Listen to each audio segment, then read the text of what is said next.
It was a rather eerie garage. The barrack apartments were the first in the city to have their own parking lot on the lower level, but it wasn't nearly as well lit or maintained as the newer ones. There was no security, and I couldn't spot any cameras. It felt strange since there were no restrictions on access either. All the parking spaces were assigned, and there were plenty of signs threatening violators with towing and associated fees. The location was in a low-traffic, non-commercial area, so I assumed they didn't have many problems. My mind started to wander. It was Friday evening, and I'd already been sitting there for 3 hours. My patience was wearing thin. My wife, Carlotta, was upstairs visiting Charles Henry Jenkins. Mr. Jenkins, or C, as many called him, is the vice president of Gilbert Mechanicals, one of the largest companies in town. I wouldn't call him rich, but he's certainly well off. In fact, compared to me, he's wealthy. He's also charming, good-looking, and, I suspect, rather impressive in certain intimate aspects. So, it's probably easy for you to understand why I was here tonight. Carlotta and I had been married for 27 years. Back in high school, I was an average student and she was just another girl. I guess you could say we were a pair of unnoticed kids who slipped through the system. We started dating and got married the year after graduation. She wanted to move out of her parents' house, and I wanted a regular romantic relationship. At the time, it seemed like a fair deal. I got a job as a painter, and within a few years, I had my own business. We had 2 sons, Tony and Greg, and a daughter, Sharon. We never lacked anything, but raising 3 kids meant we never had extra money to spend on the nicer things in life. My kids were the only ones in the neighborhood who never made it to Disneyland. We spent a lot of time at Noble's Grove, but that didn't quite make up for it. Besides that, we could only afford family vacations at the bungalow on Little Lehigh. Carlotta and I always got along well. There was never that wild, passionate love like in the movies. We were comfortable together, but I can't say we were madly in love with each other. I thought that was just part of real life. After having the kids, Carlotta kept her figure almost entirely, though her hips became slightly wider. She had olive skin and thick dark hair. When she turned 40, a streak of gray appeared on the left side of her hair. It was strange, but a bit stylish. She usually styled her hair to frame her face. I had to admit she was still a beautiful woman. However, her beauty was balanced by her sharp temper. She could never be described as a warm person, and even the kids noticed this. As she got older, Carlotta became increasingly bitter. It was never directed at anyone in particular, just at everything and everyone in general. I had no idea what caused it. Tony and Greg graduated from school with achievements just as remarkable as mine. Haha.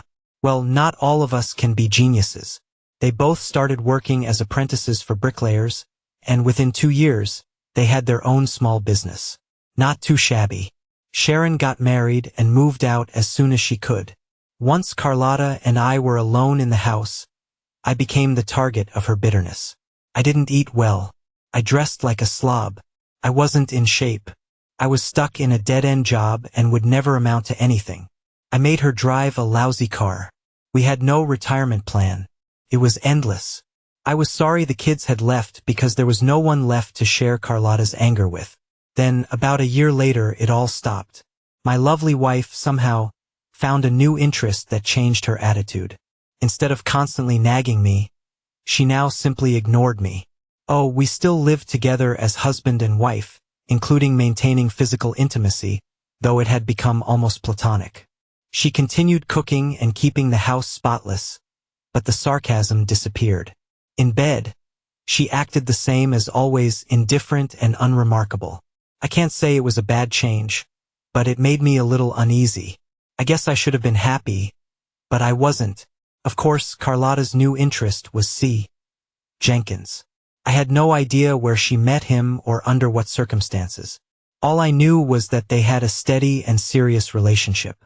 All she had to do was ask, and I would have given her a divorce in an instant. She would have gotten half of everything, which wasn't that much. I patiently waited for her to bring it up or surprise me with the papers, but nothing ever happened. I assumed she was content with the way things were. I had no intention of bringing up the topic or arguing with her about it. Everything was going smoothly as long as she felt guilty about the affair. If I revealed that I knew what was happening, she would probably continue seeing him and start making my life miserable again. I couldn't take that risk.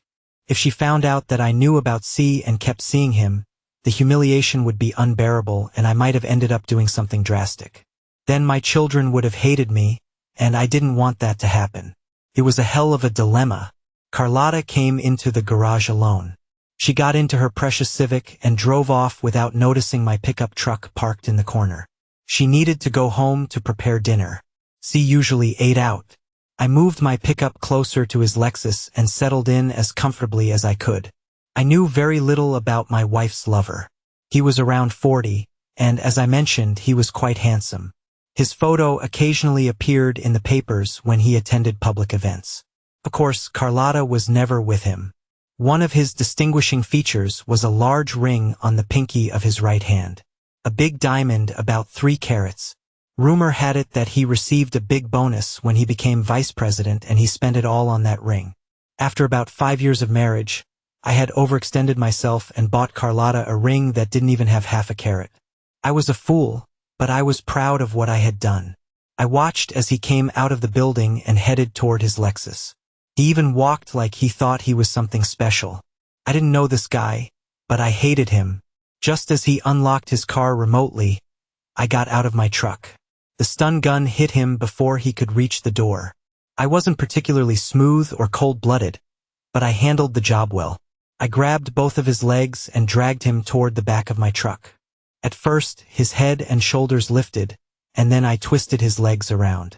In movies, this always looks so easy, but getting over 100 kilos of limp body into the bed of a truck isn't that simple. First, I taped his legs and arms with duct tape. When I got to his mouth, I wrapped the tape around his head several times, making sure not to cover his nose. I didn't want the guy suffocating in the back of my truck. Then, I covered him with a tarp and secured the bed cover. Before leaving, I took his keys and locked the Lexus again. 20 minutes later, I called Carlotta and told her I was trying to finish some work in Trexlertown and would likely be home late. She sounded a bit disappointed but quickly moved on. It was already dusk when I arrived at the bungalow. I had already chosen and prepared a good spot on the south side. 2 apple trees grew there, and we always talked about planting another one. A container with the new golden delicious tree I bought yesterday was sitting next to a large hole. The hole was round. I wasn't about to dig one shaped like a grave. Occasionally, I could hear a car passing by, but the bungalow was hidden from view by the thick undergrowth. He woke up when I pulled the tarp off him. I couldn't tell if he was scared or angry. "Hi, do you know who I am?" His eyes were wide with fear as he nodded. "Yes." "Do you know why you're here?" His eyes darted around frantically, and he shook his head. I smiled, grabbed him by the legs, and dragged him out of the vehicle. As I pulled him out, the back of his head hit the edge of the door. He thrashed around as if he knew what was coming, but all he was doing was tiring himself out. I took off his watch and the expensive ring from his pinky, then put them in my pocket. His wallet and cell phone were already on the front seat of the truck. By the time I started pushing him into the hole, I could tell he was terrified. He kept trying to stand up, even though his hands and feet were tied.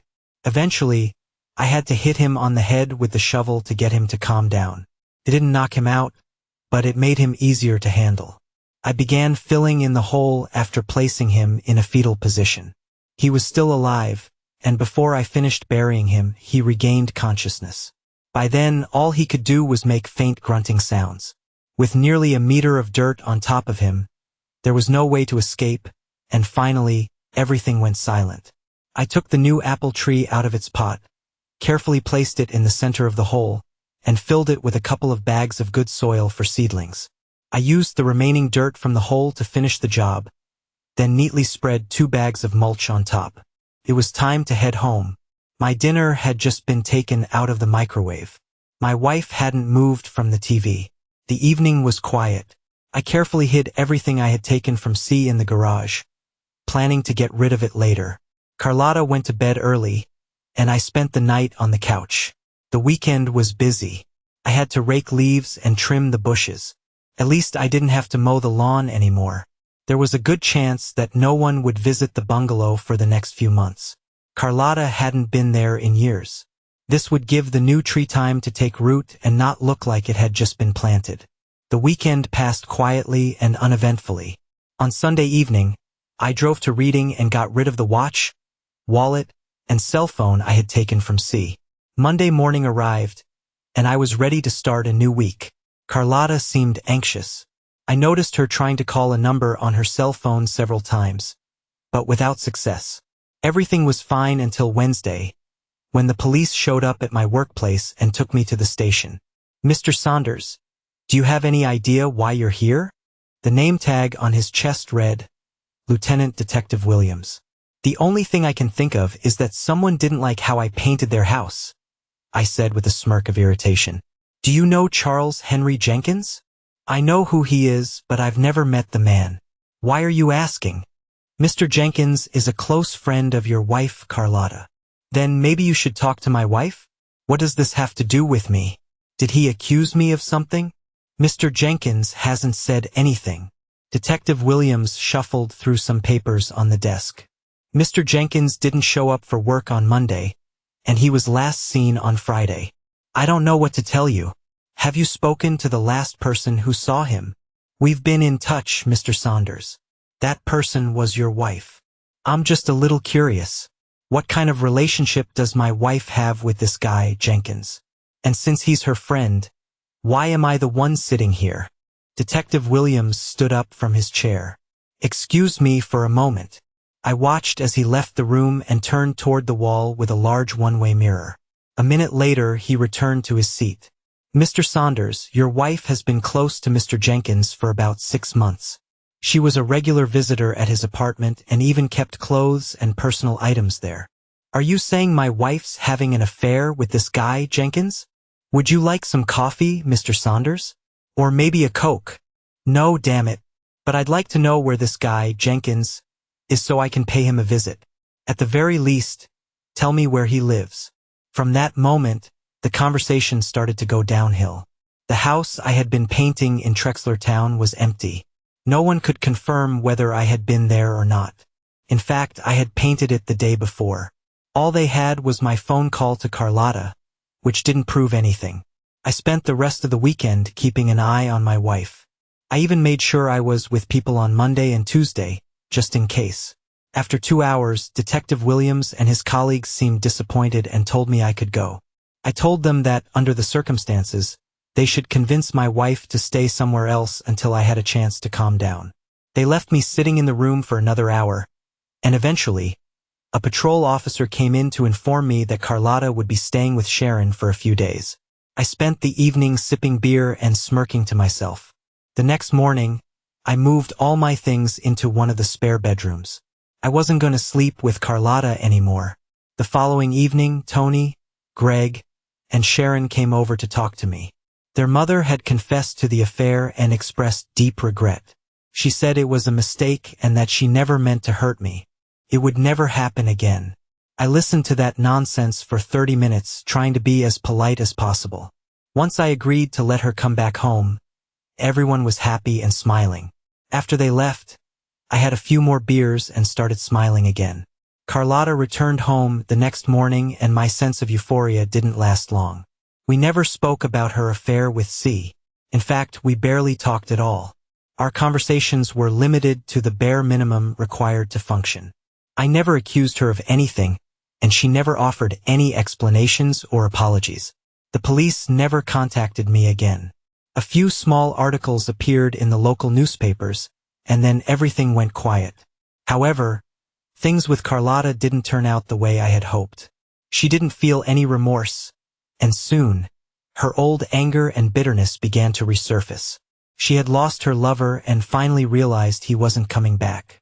I got up early in the mornings and usually had breakfast, lunch, and dinner at one of the local diners.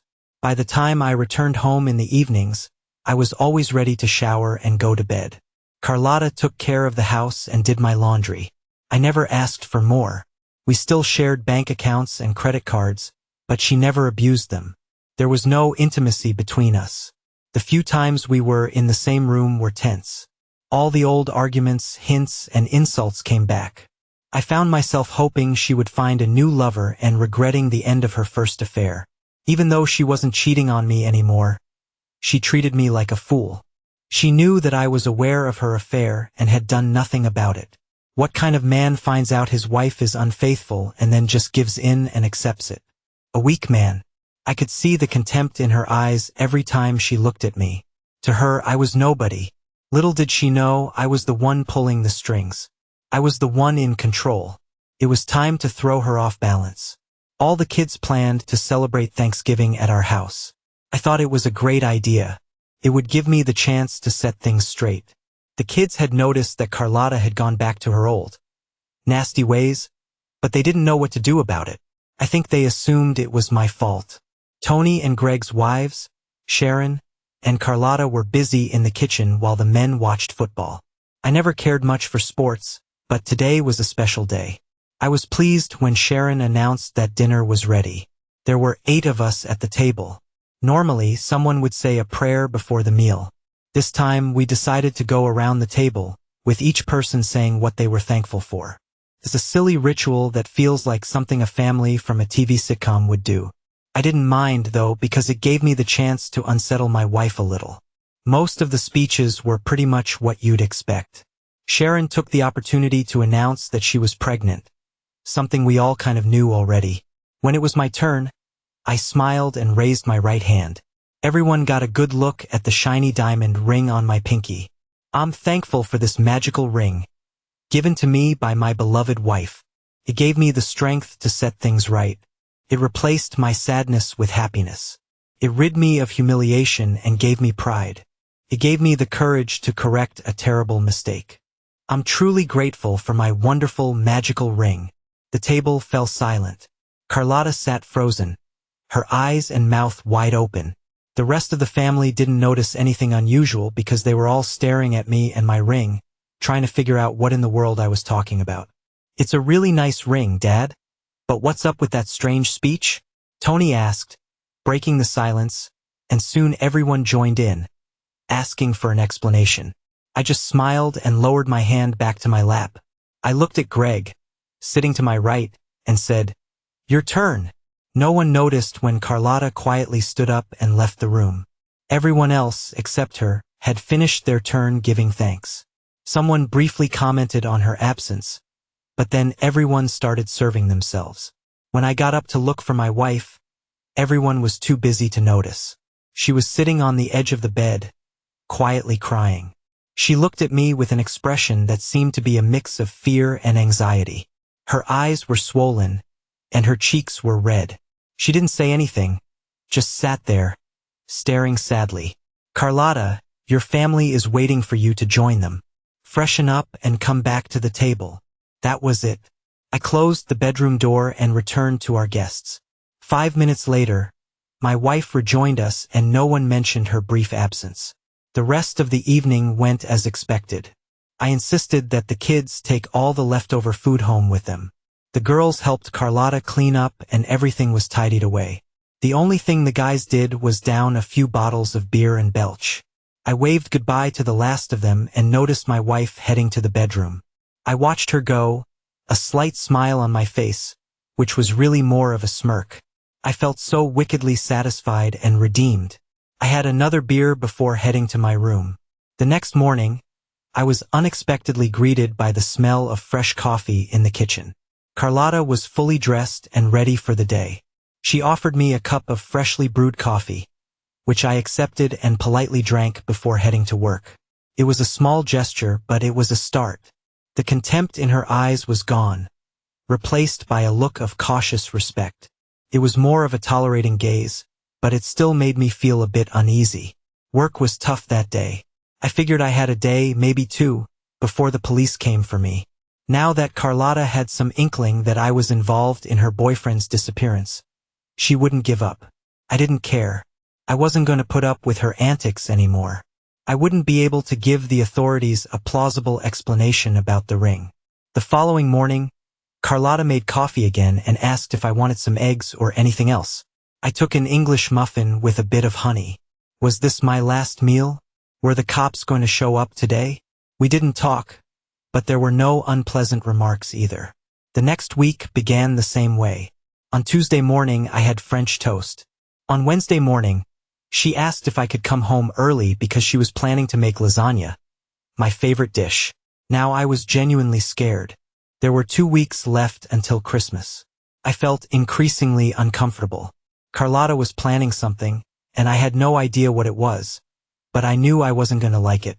When I was a kid, I hated devil's food cake. Everyone else in the family loved it, so my mom made it often. My favorite cake frosting was lemon cream. In an attempt to appease me, my mom started putting lemon frosting on the devil's food cake. I remember happily eating the sweet treat, but I always knew that beneath its flavor was that darn devilish cake. Carlotta was the cake, and her behavior was the lemon frosting. Sooner or later, the frosting would run out, and I'd be left with the devil's food cake. By that point, I had decided she wasn't going to the police or telling them about the ring. She had other plans which likely weren't legal. I couldn't wait any longer. 2 days before Christmas, I closed the bank accounts and canceled the credit cards. There wasn't much money, but I decided I'd take it all. That's right, I was leaving. No divorce, no legal nonsense. I was just going to walk away. The house was a rental. We had never really been interested in buying our own place. We set up a small tree with gifts for each of the kids and their spouses. They were supposed to come over later in the afternoon. Unfortunately, I wouldn't be seeing them this year. Early Christmas morning, I placed a small jewelry box under the tree for Carlotta and quietly left the house for the last time. I drove west until I hit I-81, then headed south. I had a friend in Pensacola who was going to let me stay with him until I found my own place. I stopped for breakfast near Hagerstown. By now, Carlotta was probably opening her gift. Inside, she would find my wedding ring and the 3-carat diamond ring. It was too far to drive in one day, at least for me. Unfortunately, most motels were booked for the holidays. I finally found one near Chattanooga. The next day, I settled in comfortably with my old friend Tom and his wife. In the area, there were plenty of furnished mobile homes available for rent. Once I got settled, I found work at a company that specialized in flood and water damage restoration. They agreed to pay me under the table as long as I didn't give them my social security number. It was an interesting arrangement, and everyone was happy. I decided it was time to reach out to my kids. I didn't care about Carlotta, but the kids needed some peace of mind. One of my coworkers was happy to let me use his cell phone in exchange for buying him lunch. "Tony, it's Dad. What's going on? Where the hell have you been? It's a mess over here. Mom's losing it." Losing it how?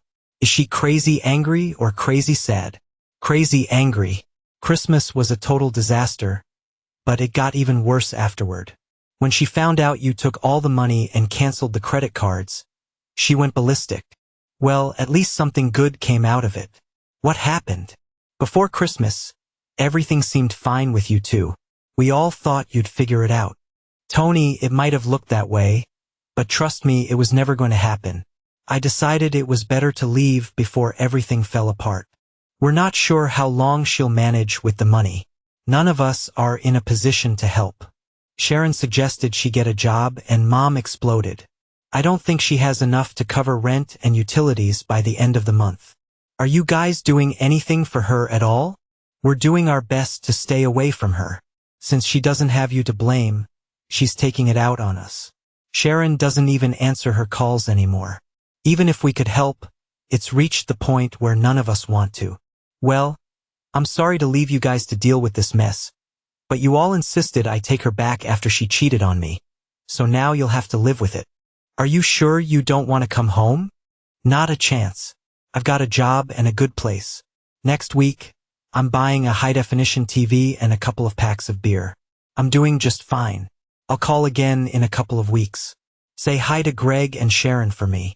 I was glad things were going okay at home. The kids were having a rough time, but they were managing. My only problem now was deciding which TV to buy, a 32-inch or a 37-inch. Decisions. There was plenty of work for painters in the area. All the contractors had licenses, but it seemed like no one really cared about the workers. It was easier to look the other way. As long as the job got done and there were no complaints, everything was fine. I bought a TV and a small microwave. I was over the moon. I was making enough money to live on, so I didn't need to touch the cash I'd brought with me. I bought a disposable cell phone and called Tony 3 weeks later. Dad, I'm glad you called. Mom's in jail. What the hell is your mother in jail for? Remember that ring you were showing off at Thanksgiving? Yeah, what about it? You said you got it from Mom, right? That's true. Why are you asking? Well, Mom needed some cash and tried to pawn it.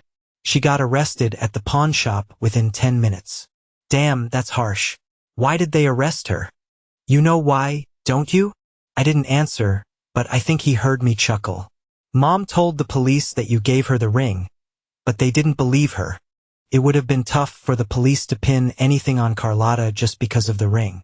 They didn't have a body, a murder weapon, a motive, or any witnesses.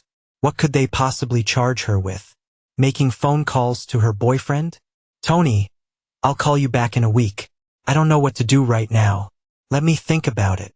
I spent a few hours on the computers at the public library. The Reading Eagle had a few articles covering the investigation into Charles Henry Jenkins' disappearance. The biggest break they got was when Carlotta tried to pawn his ring.